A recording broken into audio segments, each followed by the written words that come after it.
ఇవాళ యథాలాపంలో చిలకలు కూడా వన్యప్రాణులే. చిలకల వల్ల మనకి రైతులకు కనుక నష్టం వస్తే దానికి డబ్బులు గవర్నమెంట్ పే చేయాలని ఒక కోర్టులో కేసు వాదిస్తే ఆ కేసులో వాళ్ళు గెలిచారు. సో ఇవాళ నేను యథాలాపంలో తెలుసుకుంది ఏంటంటే మనం వన్యప్రాణులను రక్షించాలని గవర్నమెంట్ చెప్తున్నారు కాబట్టి వన్యప్రాణుల వల్ల మనకు నష్టం కలిగితే గవర్నమెంట్ ఇవ్వాలనేది ఒక వాదన. ఆ వాదనని కోర్టులు ఒప్పుకున్నాయి. సో మరి రేపొద్దున్న పాము కాటుకి మరణిస్తే పాము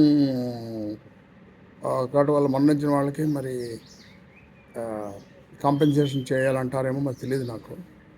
అలాగే యాక్సిడెంట్లో పోతే కూడా వాళ్ళకి డబ్బులు ఇవ్వాలని నేను అంటాను. ఎందుకంటే లా అండ్ ఆర్డర్లో మనుషుల ప్రాణాలు రక్షించాలి కాబట్టి. అలాగే హెల్మెట్ లేని వాళ్ళని ఫైన్ వేయడం కూడా నేను సపోర్ట్ చేస్తాను. రోడ్ యాక్సిడెంట్స్ తర్వాత ఈ రోడ్లో గుంతలు అవి ఉండడం వలన ఆ గుంతలకి వల్ల పడిపోయిన వాళ్ళందరికీ కూడా గవర్నమెంట్ కాంపెన్సేషన్ ఇవ్వాలి. సో మరి ఈ హాస్పిటల్స్లో వాటిలో జరిగే అన్యాయాలకి మరి ఏం చేస్తారో తెలియదు నాకు. కానీ నాకు ఒకటి మాత్రం తెలుసు, ఈ ఇన్సూరెన్స్ కంపెనీసు ఈ హాస్పిటల్స్ ఒకరికొకళ్ళు చేదోడు వాదోడుగా ఉండి అనవసరంగా ఇన్సూరెన్స్ ఇస్తున్నారు కాబట్టి వాళ్ళేమో లేని డబ్బులు ఉన్నాయని చెప్తున్నారు, దానికి తీసుకుంటున్నారు. అది కూడా మనం వాళ్ళు చూసుకుంటే బాగుంటుందేమో.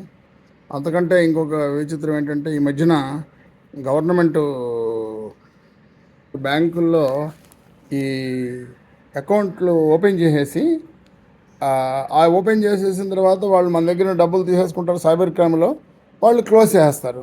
దీనికి బ్యాంకు వాళ్ళు సహాయం చేస్తున్నారని ఒక అభియోగం వచ్చింది. అది చాలామంది నలుగురైదు బ్యాంక్ మేనేజర్లతో మాట్లాడిన తర్వాత పోలీసులకు అర్థమైందిట. అందువల్ల ఇప్పుడు కంచె చేను వేస్తుంది అన్నట్టుగా బ్యాంకు వాళ్ళే డిమానిటైజేషన్లో డబ్బులు తీసుకుని డిపాజిట్లు చేయించారని, దానికి 20% డబ్బులు తీసుకున్నారని, ఇద్దరు జనరల్ మేనేజర్లు తీసేశారని కూడా విన్నాం మనం. సో ఈ యథాలాపంలో నివాళ అనుకుంది ఏంటంటే వన్యప్రాణులు వల్ల నష్టం వస్తుంది, ఈ ప్రభుత్వ ఉద్యోగుల వల్ల నష్టం వస్తుంది, ఈ యాక్సిడెంట్లు జరగడం వల్ల నష్టం వస్తుంది. సో యథాలాపంలో ఇది నేను కవర్ చేద్దాం అనుకుంటున్నాను.